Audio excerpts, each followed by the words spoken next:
por que na nossa era está sendo chamado de a era narcísica? Por que as pessoas constantemente falam sobre os narcisistas? Será que existe o narcisismo social? Será que existe uma religião que tem um caráter totalmente narcísico? Sim ou não? Se vocês quiserem saber sobre o tema, esperem o sinal da vinheta.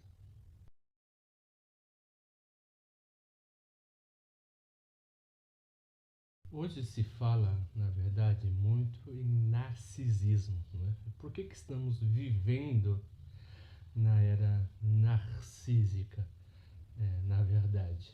Interessante que para compreendermos o presente, temos que ir lá para trás, na verdade.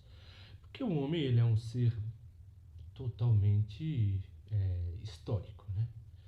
Por exemplo, interessante que o contraposto do narcisismo estou verificando dentro do período histórico, tá? Havia a histeria, né? O Sigmund Freud, quando começou a estudar o fenômeno da histeria, o que Freud diagnosticou, na verdade? Que era uma época totalmente engendrada pelo positivismo e pelo iluminismo, né? Era uma época de altos padrões morais, onde havia o amor desprovido de sexo, que seria o amor cordial, o amor cortês, o amor ideal. A favor desse amor, a pessoa reprimia os seus desejos para poder o aflorar na época propícia, né? E de acordo com Freud, a libido, ela sendo totalmente suprimida, ela vai gerar uma espécie de histeria.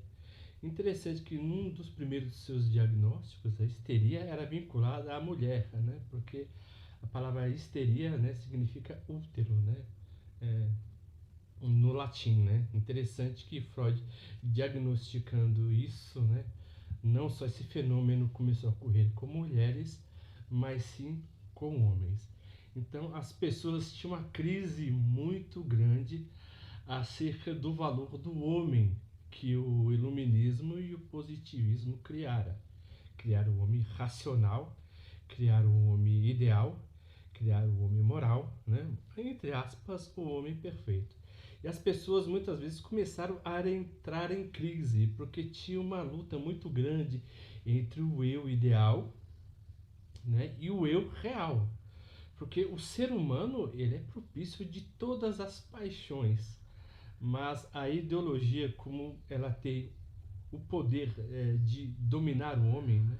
Não é que o homem tem a ideologia, mas é a ideologia que tem o homem, né? Conforme as palavras de Jung, o homem começou a entrar, por exemplo, nesse processo de crise, né? Interessante que quando Freud estabeleceu a psicanálise, a sua clínica criara, né? Na verdade, crescera por causa disso, né? Pessoas que eram totalmente puritanas, pessoas trabalhadoras, né? A ascensão do capitalismo, né? Do capitalismo como conhecemos hoje, né? Então as pessoas gastavam muito tempo para trabalhar, muito tempo para produzir, muito tempo para ter uma vida totalmente regrada e puritana.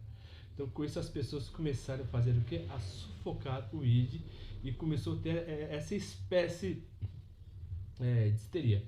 E que nessa época, né, a sua clínica também começou a crescer bastante. O interessante é que após o período da Segunda Guerra, né, que ele escreveu seu livro Além do Princípio do Prazer, ele também diagnosticou outros sintomas e que o homem também não pensa apenas, né, na sua questão libido sexual, mas como é que ele pode se lembrar de traumas ocasionados pela guerra.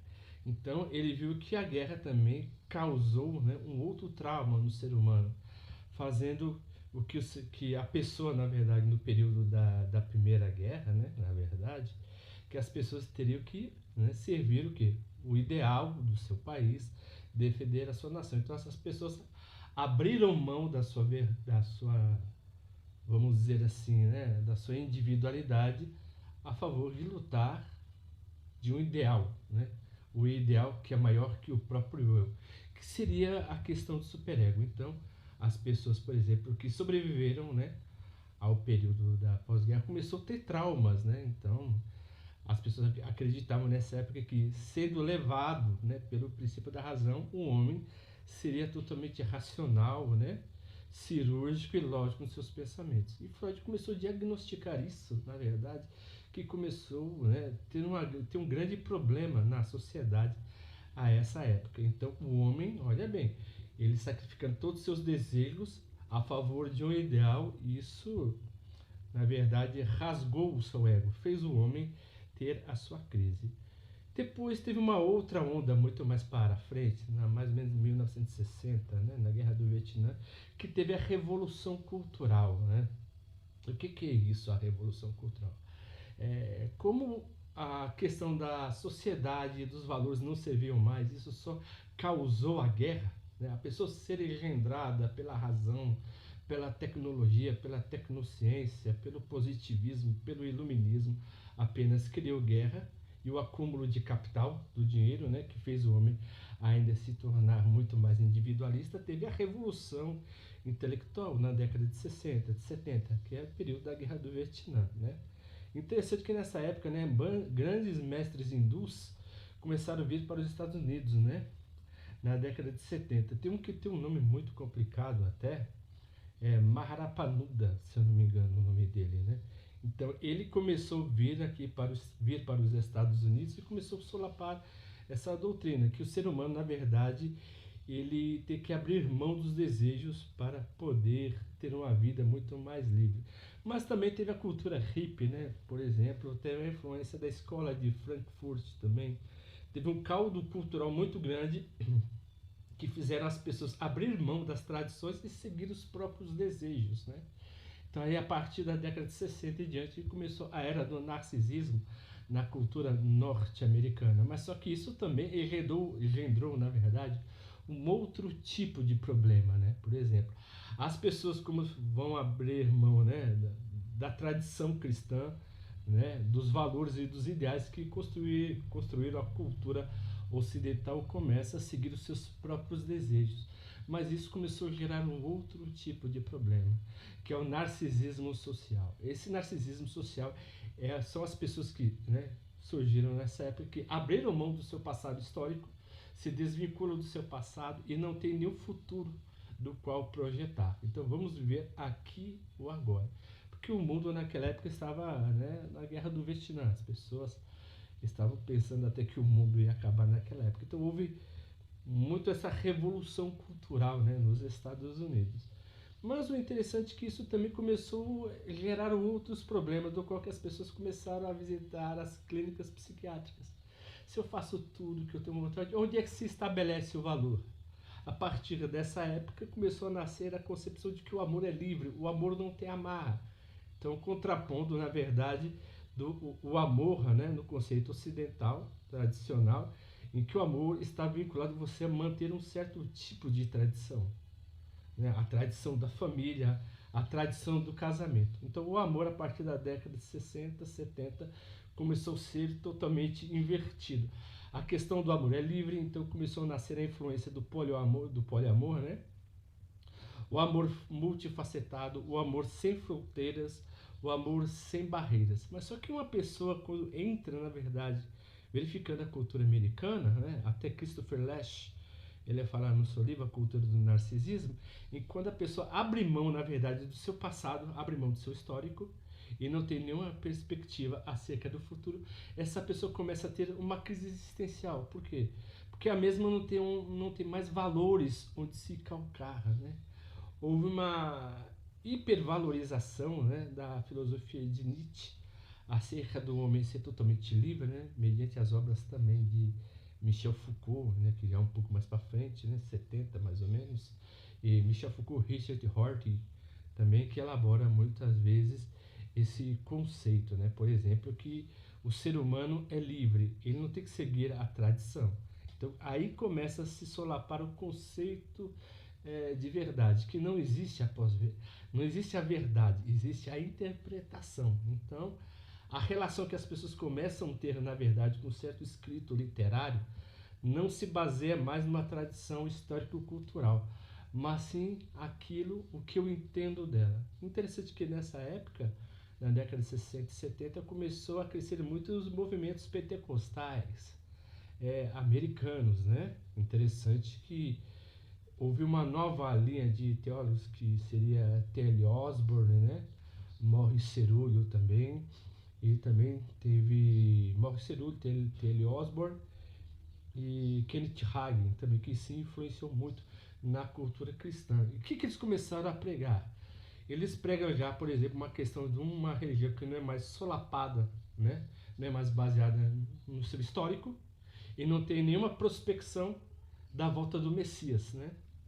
Então a religião começa a trabalhar de um modo totalmente terapêutico, né? Que é a mentalidade do homem moderno, que é a religião do homem narcisista. A religião para ele serve apenas como um modo de terapia, ou seja, o homem não tem mais essa concepção, né, de individuação, né? Por exemplo, se tornar uma pessoa melhor, se tornar uma pessoa centrada ou se tornar uma pessoa mais evoluída, seja como filho, como pai, né? Ou como profissional, na verdade, porque tudo vai se basear na questão do tecnicismo, né? E do pragmatismo, né? Que também influencia muito a cultura pós-moderna. Então, tanto o cristianismo ele vai ser, né, se tornar uma religião totalmente prática. A sociedade também americana na década de 70 começa a se tornar totalmente prática. Então, a partir daí que eles começam, por exemplo, reinterpretar o Antigo Testamento para uma nação presente, porque como os Estados Unidos é uma nação totalmente capitalista, eles começaram a falar que os Estados Unidos era a nação escolhida de Deus por causa do quê? Porque os Estados Unidos cresceu mediante a exploração da guerra. Eu não estou dando nenhuma visão, né, idealista, mas sim dos fatos, né? O que aconteceu. Então, os Estados Unidos cresceu muito mediante a guerra. Então, esses teólogos americanos, eles começaram a fazer o quê? Reinterpretar o Antigo Testamento à base da sociedade contemporânea, que Deus apenas está com as pessoas que detêm um certo número de riqueza, um certo número de propriedade, e que Deus chamou seus filhos para fazer o quê? Não esperar o reino vindouro, mas sim aproveitar o melhor dessa terra. Então, a cultura cristã pós-moderna, ele trouxe o futuro para o presente. Cristo não precisa mais voltar para que eu tenha o meu paraíso aqui na Terra, né? Na verdade, eu posso provar esse paraíso aqui na Terra apenas o aceitando, né, também. Mas assim, a cultura americana ela se estabeleceu nesse limite, né, que estabeleceu uma nova classe de revolução cultural, que são os novos narcisistas. E que isso o Brasil também absorveu muito, né, e está absorvendo nesses últimos períodos, né? Se verificamos a religião e o movimento pentecostal também no Brasil e tocante à cultura, né? As pessoas não querem mais se relacionar com as outras, porque quando você se relaciona, você tem que abrir mão, você tem que ter uma certa abdicação, né, do seu tempo para poder se estabelecer um vínculo. Mas hoje em dia as pessoas não querem vínculo, apenas querem sentir, né? As pessoas querem ter o melhor do mundo, na verdade, sem estabelecer uma construção com ele. Eu quero ter o melhor do mundo, mas eu não quero trabalhar para ter o melhor. Então, as pessoas se apregoam na sensação que elas têm acerca dos fenômenos, né, que os afetam diretamente pelo espírito capitalista. Então, as pessoas sempre se vinculam a isso, né, tanto a sociedade moderna também quanto o cristianismo americano, né? Como que as pessoas que têm as melhores coisas da terra, na verdade, são os escolhidos de Deus. E o que a cultura brasileira também absorveu muito. Por exemplo, se as coisas estão dando certo para você, é porque Deus lhe abençoa, né? E se as coisas também não estão dando certo, é porque Deus quer lhe ensinar algo. Você vê que a relação agora que o homem tem com o sagrado não é muito mais vinculado com as escrituras ou com um determinado cano religioso, mas sim o que ele sente dessa determinada divindade do qual ele acredita, né? Acreditando que um Deus moderno ou Deus pós-moderno ele é muito mais pessoal do que escriturístico, né? e que Deus não se importam mais, na verdade, os deuses, vamos dizer assim, com seus escritos. O que ele se importa mesmo é com o coração humano. Você então verifica, por exemplo, com o quão narcísico está se tornando a religião ocidental, porque ela não está mais se vinculando a alguns valores que deram forma à sua teologia e que as pessoas hoje em dia, na verdade, está fazendo a religião se tornar totalmente narcísica e individualista e apenas ligadas e centradas no eu. Não importa o outro, importa é eu, né? Deus que quer me abençoar em detrimento ao outro. Então o outro é sempre visto como adversário. Hoje em dia as pessoas, né, analisando esse movimento histórico protestante, né, as pessoas elas derrubam aquilo que for para estabelecer o reino de Deus na terra. As pessoas derrubam tudo aquilo que está na sua frente. Mas como disse um certo célebre, né, capelão, que diz que o reino de Deus são as pessoas e não as instituições. Se vocês estão gostando dos vídeos que eu estou postando, por gentileza, dê um clique no nosso canal, dê um joinha e se inscrevam e divulguem o nosso pequeno trabalho. E como sempre, eu agradeço o carinho e a atenção de todos e até a próxima.